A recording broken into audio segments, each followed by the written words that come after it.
Hey, what's up, everybody? This is your boy Kenny, and this is Greenleaf Season 2, Episode 16, and this is a season finale, and the name of this episode is The Pearl. So, we already see, in this episode, like, a lot went down, and there is going to be a lot in store once Greenleaf comes back. And I, for one, love this show. It's definitely one of my favorite shows to review. Excuse me, and I'm so at the edge of my seat after everything that went down this episode.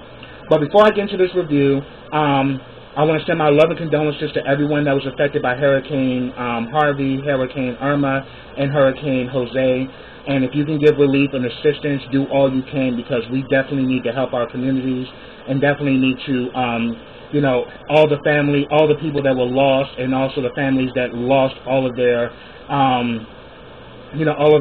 belongings, and their communities, that we actually help rebuild them, and and pretty much reestablish not only their lives but also our nation. So definitely keep that in mind.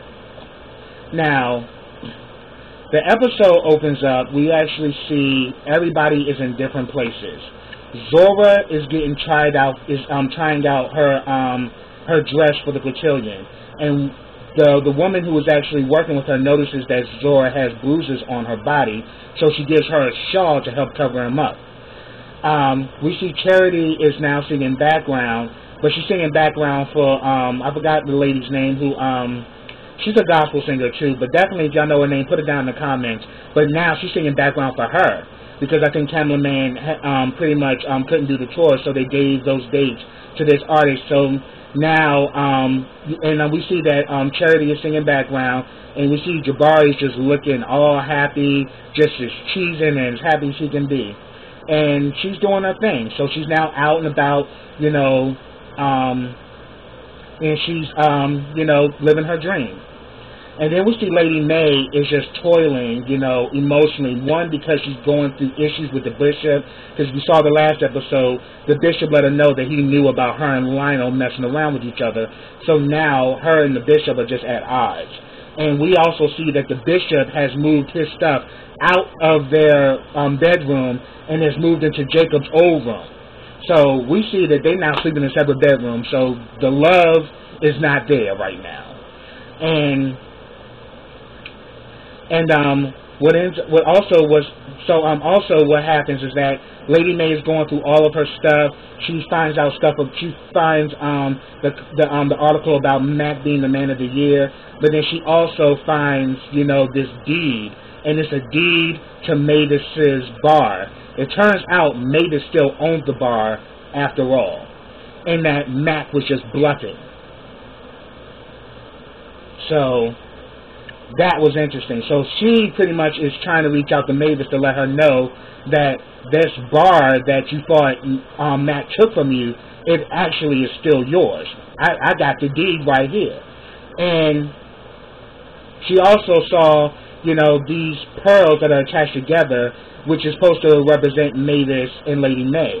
It was left to her by their mother, but she ends up giving the pearls to Zora and Sophia, in congratulations to them getting the cotillion. And she pretty much says that, how a pearl is created. She's like, by parasites. Yeah, parasites come for the oyster, and the oyster protects it with its knackers. And throughout that crazy situation, in that type of violence, something beautiful comes out of that. And pretty much reaching the pearl, getting to heaven, is like being the pearl of God's eye, because you're going to have to go through some battles and some trials and tribulations to get closer to Him. But she says that you both are pearls, and I want you two to have this. And then we see that old boy Isaiah pulls up and is just literally, just hitting the crap out of his horn, blowing the horn up from his car, and Zora just goes off and running. And we see that Zora and Sophia are not really talking to each other, and she's like, what's going on? And she, this lady may tell him to Sophia, and Sophia's like, I don't like her boyfriend. She's like, well, I don't like him either. He didn't even have the nerve to come up in here and introduce himself. He's just going to honk the horn, and she's supposed to come running. But she says that, look, when you in love, ain't nothing you can do about it. She'll make the right decision eventually. She'll get it together. You just gotta let her do what she's gonna do, and you just ain't nothing you can do. So pretty much, most of this episode definitely takes place at the Cotillion, and let's just say things go down at the Cotillion. We see that, you know, the girls are getting introduced. You know, Sophia, you know, definitely has a good rapport. You know, she's, you know, active in the music program. She teaches the Little Saints, and she has like a 4.5 GPA. And, you know, she's pretty much escorted by the bishop because her father couldn't be there. And then we see Zora, and, you know, Zora, you know, is doing well with her grade. She has a 4.2 GPA, so they're very smart girls. But as far as emotionally, Zora is a bruised person. And we're going to see this throughout the episode, how much of a bruised individual she is. And like, yeah, it gets crazy. So pretty much we see that Zora is still, she got the shawl, she's covering her bruises up, you know. We actually see that Isaiah is like, oh yeah, you know, after this, you know, I got a limo, we can like get up out of here. And she's like, I don't know if that's a good idea. And she's like, why not, baby? It's a limo. She's like, I don't know if I want to do that, and we'll talk about that later. But you know, later on, we definitely, you know, get more with that. Now I'm going to pretty much talk about Charity and Jabari right quick, and then I'm going to get back to the Cotillion. Charity and Jabari are going out to dinner, they're talking, and he's saying that, you know, some people just have it. You know, they just got this talent, even though there's some that may be better, but yet, that person that has that it can change the world and do wonders. You have it. And she's like, you know, she's like, you know, I'm really, and he pretty much like letting her know how much he's really feeling her, and she's like, I'm feeling you too. So it's like, so let's go get the check, and let's keep it, you know, let's see what's good upstairs. So they get the check, and next you know, they come into the hotel room. She's wearing this beautiful lingerie, and he's up in there, you know, got the chest out. He's ready to put the work in. So they get in bed and everything, and Charity at first is rejecting it because she's saying that, look, the only man I've ever been with was Kevin. And, you know, I haven't been with anybody else. And she's like, I don't have a lot of sexual experience and stuff like that. He's like, but that's just it. That's okay. It's going to be fine. You know, I like you for who you are. You know, and, you know, I just think you're so beautiful. And then she lets him know that she actually has a scar because they had to do a C-section when she was having baby Nathan. He says, let me see it.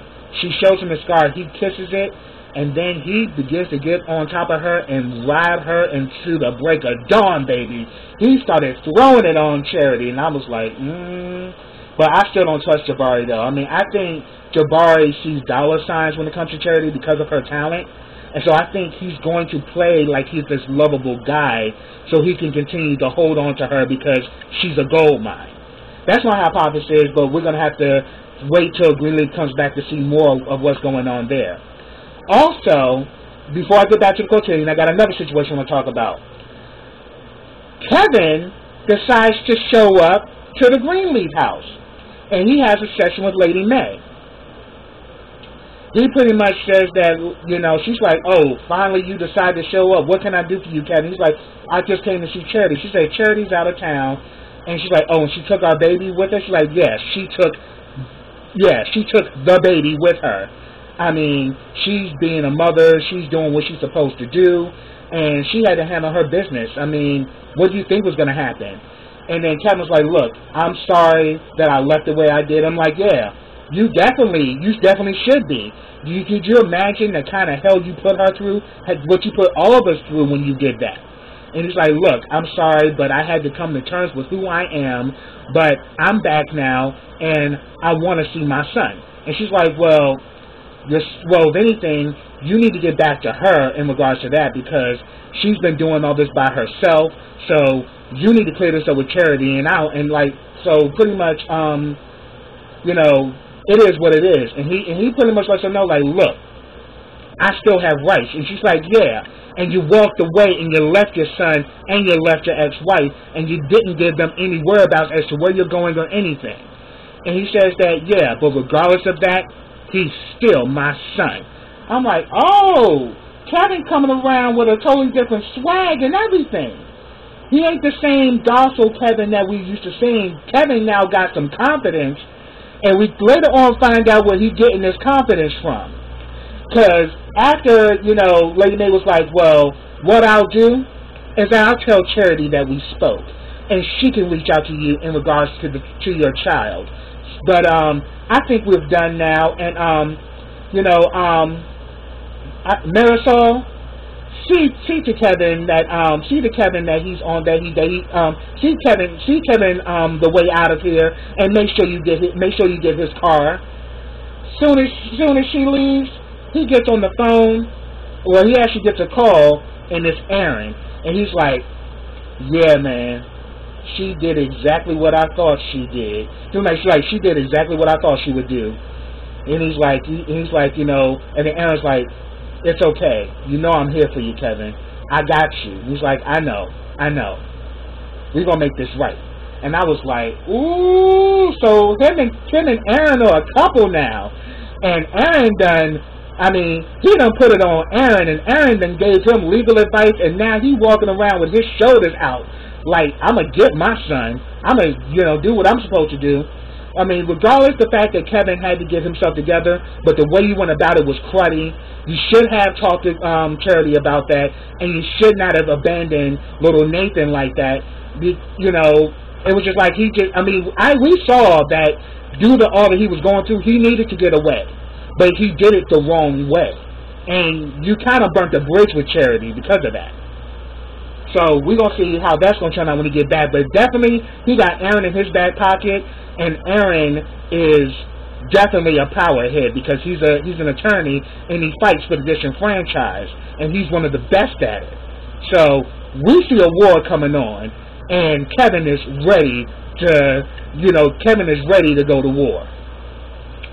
Now, back at the cotillion, we see that, you know, the cotillion is now on and running. They're now dancing. You know, the fathers are dancing with their daughters, and then we actually see that after the fathers dance with their daughters, we see that you know, the girls start dancing with their boyfriends. You know, Zora's with Isaiah, little Ike Turner, and he really showed his butt, and I'm gonna get to that. And Sophia is with Roberto. So. But while all that's going on, we get some other stuff going on. We see that Rochelle the Jezebel is there. She got the girls out, and she is ready to collect some rent, honey. Like, she is snatched in that dress. And, you know, Lady Mae is looking like, oh, you, Like, she's like, ooh, you Jezebel whore. Like, you can just read Lady Mae's face. She is just like, oh, I see you. I see you, whore. I see you. And then we also saw, like, when they were taking the family pictures, Lady Mae and the bishop are going back and forth and everything, and Grace is peeping all of this, that things ain't right with the Greenleaf family. And what ends up happening is that she talks to Jacob. She's like, look, you know, something ain't right here, Jacob. What do we do? Because Dad has now moved into your old room, and they are just butting heads every time they come around each other. And he's like, look, ain't really nothing we can do. We just got to hold it out and see what happens. But, you know, girl, the night is a good night. Just have a good time. You know, don't worry yourself. So, we see that going on. So, we pretty much see that, Zora and Isaiah is dancing, and Zora and Isaiah are going back and forth or whatever, and we see that, you know, Isaiah, aka Little Ike Turner, is still being aggressive and is still you know, talking out of the side of his neck.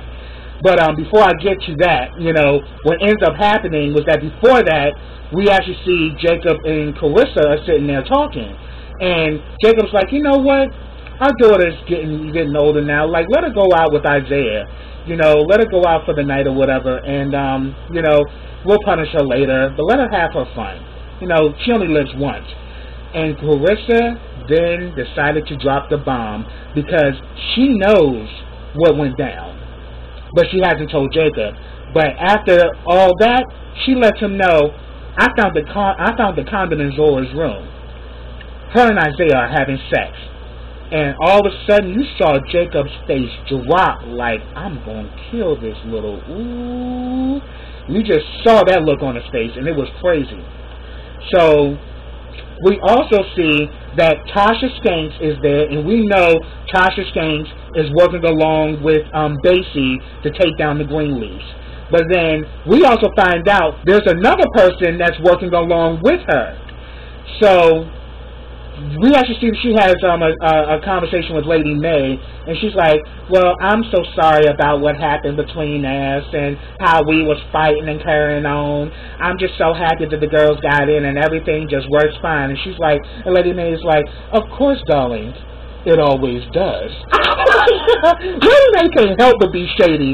She is such a shady character, but shout out to Lynn Whitfield because she's definitely one of my favorite actresses. She did an exemplary job, you know, playing Lady May, because Lady May is definitely one of the draws of the show. Because Lady May is just a smooth criminal, and she moves, and she knows how to move, and she knows how to shuck and dive.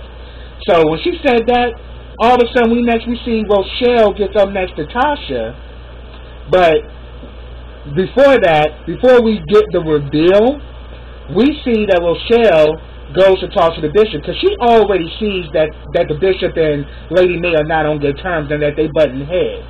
And Rochelle, with the girls out, goes to sit to talk to the bishop. And we see Lady May looking on, you know, with that smug look on her face like, I will kill you. I will kill you. Like giving that look to Rochelle like, I'm going to play nice, but I see you, girl. I know what you about. So, her and the bishop talk, and she's saying that, you know, I really want to get closer, you know, and get more personal with you, Bishop. I mean, I know that you noticed that I noticed you. And she's like, yeah, I know that, and I'm flattered. She's like, yeah, but I also know that you noticed me too. And he's like, look, I'm flattered and all, but I'm not trying to take it there. You know, I'm definitely not trying to be about that. And she's like, hey, you know, I'm just letting you know that the option's there. If you wanna press play, we can play. And I'm like, oh, Rochelle the Jezebel is ready to serve her hot pocket. She ain't even put it in the damn microwave, and she already trying to give it up. I mean, she got a thing for powerful men, because we saw in the last episode when she got the lawyer for Marisol's husband to get documented so he could stay in the country, she kind of gave that little purr to the lawyer like, oh, come on, Oryx, you know. And he's like, well, okay, I'll do it. I'm like, so she be throwing that hot pocket to get what she wants. Not only she throwing out big checks, she throwing out that hot pocket to every Tom, Dick, and Harry that's powerful. So we definitely see Rochelle the Jezebel is already planting that seed, and she's going to, and this time she was outright with it. With the girls out, she was letting the bishop know, I want you. But then here's the kicker: we come to find out that Rochelle is Basie's sister, and she, along with Tasha, are working to take them down. And she's pretty much saying that, oh, I'm so not here for this Greenleaf crap and everything. And pretty much Tasha's like, do what Basie says, because you know Tasha is ride or die for her man. And she's like, oh yeah, we're gonna take the Greenleafs down, one stroke at a time, and I'm gonna make it hurt. I was like, ooh. So the whole time, and people have been saying this about Rochelle too, what if she was Basie's sister and she's been sent there to take down the bishop and she's using her sex appeal to do it? And lo and behold, that's exactly what it is. So we know that Rochelle is definitely a skank, and nobody don't even know that she's a skank. But she's a Jezebel also, so keep that in mind. So pretty much we see that Zora and Isaiah are dancing. Zora and Isaiah are dancing, aka Little Ike Turner, you know, while they're dancing, she lets him know that, look, my mother knows about us having sex. And he's like, what do you mean she knows about it? And she's like, look, you're not in trouble, I am. You know, she found the condom in my room. She's like, why didn't you hide it? And she's like, she said, I did. She found it. She's like, you know what? I ain't here for this crap. You know what I'm saying? And he just blew off and walked off and left her. And again, she runs after him. And then all of a sudden, we see that they go off somewhere. Sophia sees that she runs off and goes to follow her. She sees both her, and so we pretty much see that Sophia sees Zora and Isaiah going back and forth. He's like, so what is that supposed to mean? You know, your mother found out, so what? What's that supposed to mean? Like, where does that leave me? And all of a sudden, I'm like, here you go again, making it about him. And then she's like, look, I already told you my mother found it. I didn't, you know, she went through my stuff. But look, they're mad at me. It's not about you. You know, and all this stuff. And he's like, you know what? What? You trying to blame me for this? And then he just starts flipping out. And then next, you know, he starts kind of roughing her. She pushes him. And then there's a pause. And then he slaps the taste out of Zora's mouth. And Sophia saw it. Sophia ran back and told Jacob that, you know, Isaiah then hit Zora.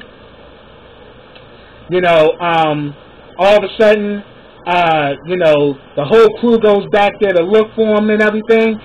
Then next thing you know, it all ends up on the dance floor. Now this cotillion is high society, but yet they got some drama and it just blows over. Because when Jacob finds out, Jacob is ready to kill Isaiah. And then, you know, next thing you know, Zora comes back and, you know, they're immediately like, oh my God, what's going on? And, you know, because, you know, Sophia had told everybody that Isaiah had hit Zora and she saw it. So now Zora is mad at Sophia for telling. All of a sudden Isaiah comes back and Jacob's like, did you put your hands on my daughter, boy? He's like, well, I don't know what you're talking about, man. I didn't put your hands on your daughter. So all of a sudden, the next thing you know, Jacob blinks and then he punches the dog crap out of Isaiah. And I was like, that's right. Get little Ike Turner. Knock him on his Rocket 88. Hallelujah. And then we actually see that him and the bishop are kind of going back and forth. And he's like, you know, and like Jacob's like, look, I know you're not going to agree with what I did, but that did what I had to do. And Bishop's like, I'm not here to chastise you, Jacob. I would have done the same thing. Then we see that Zora is locked herself in the bathroom. She don't want to talk to nobody. You know, Sophia tries to talk to her. She's like, you are the last person I want to talk to, Sophia. Leave me alone. And we see why she's in the bathroom. Grace is trying to talk to her. She's not letting her in. And also Grace is there with Darius. And, you know, Darius is pretty much being supportive. So now her and Darius are an item. And Grace tries to talk to Zora. And Zora's not trying to respond to her either. So we see that Zora gets a call, and it's Isaiah, and he's like, baby, I will never do this again. Standard abuse tactic. And he's like, you always say that. He's like, but I mean it. It's just something about you that makes me crazy. And he's like, come with me, baby. Come run away with me. Let's be together. You know, let's get away from all this. So now he's trying to take her away from her family, where now he can rough her up anytime he wants to without no interruptions. And we definitely get a shocker with that, because but then he's like, I love you, and she's like, I'll call you later. So she finally comes out or whatever, and all the women are doting on her and everything, and she's just being very dismissive, and it's like, yeah, whatever, you know. And, you know, they just go back to everything being usual. They just kind of, you know, go back and, you know, they pretty much try to make sense of the whole situation. So we actually see that finally Mavis calls Lady May and says, okay, I got your message, what you want. And Mavis is just real nasty to Lady May, because they are sisters, but we've seen from season 1, they do not like each other at all. So Lady May's like, look, you know that deed for you know that deed for your club? And she's like, yeah, what about it? She says, I think you still own it. So we actually see that she goes to meet with her to give her the deed. Mavis says that she got an offer to get her to open up a bar in Stockholm, Sweden. So she's packing up her stuff and she's leaving. And Lady Mae's like, why are you leaving? You still got your bar. Won't you stay here? She's like, you know what? I'm through with all of this. I'm over it. I'm moving on. I don't need this. If anything, won't you give the bar to Grace and let Grace do whatever she want to do with it? I'm done. I'm moving on. And like Lady Mae is like, look, I'm trying to make things right. She's like, look, Mac is dead. And she's like, good riddance. She's like, really? She's like, what you mean, really? You really think I care that Mac is dead or that Daddy's dead? They both are better off gone because, think about it. Like, what good have they actually done to anybody? So I don't care. I'm moving on with my life, and you need to do the same. You got everything, honey. You got the whole shebang. You got the husband. You got the lifestyle. You got the riches. You got it all. What do you want from me, Mae? And she's like, I want my sister back. Well, she's like, well, it's too late for that. She's like, it's never too late. It's never too late. And then Mavis is like, you know what? I'm not here for any of your crap. You know what? You came here to give me the deed. I don't want the deed. So what else do you want from me? Like, why are you still coming at me with all this crap? And she's like, look, I forgive you. She's like, forgive me? Forgive me for what? I forgive you for sleeping with my husband that one time. That one time, I forgive you. I've been holding all this anger towards you for so long, and I don't want to be angry with you anymore. I forgive you. Mavis starts chuckling like, is that what he told you, honey? Baby, I can't even count how many times I kicked him out of that bed right there. And she's like, you're lying. She's like, really? Honey, let's be real with you, honey.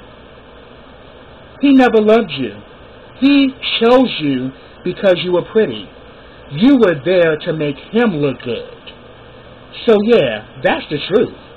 He picked you because you were pretty and you looked good on his arm and you look good as far as his image. That's what it has been. It's all business. That's what it's been, and that's what it always will be when it comes down to you and Bishop. And and then she's like, it's so sad how, she's like, how long will you allow your lies how long would you let your lies to suck up like leeches to prevent you from tasting your truth? She's like, you know what, man? I'm done. Now either take this deed back or I'm gonna tear it up. But at the end of the day, I'm leaving. I'm done with you. I'm done with everything. You need to go. So we got the revelation, her and Bishop had numerous sessions, but he lied and told her they only had sex one time. So Lady Mae is pissed. So we see towards the end of the episode, we see that the Bishop and Grace are talking, and the next thing you know, we see Lady Mae comes in and she is fired up. She pretty much goes to him and to the Bishop and lets him know, get out of this house. And he's like, Mae. And he's like, oh yeah, I went to see my sister. So yeah, about your little one time, that was a lie. You've been sleeping with her numerous times over the years. And I want you out of here. He looks at her and says, if that's what you want, and walked off. So we see the Bishop is now conflicted because now his truth has been exposed, that you lied to her face and said you only had sex with Mavis one time, but you had a repetitive affair with her, but then you pretty much, judged her by having her liaison with Lionel when you were doing the same thing with her own sister. So next thing you know, we see the Bishop is outside of this building.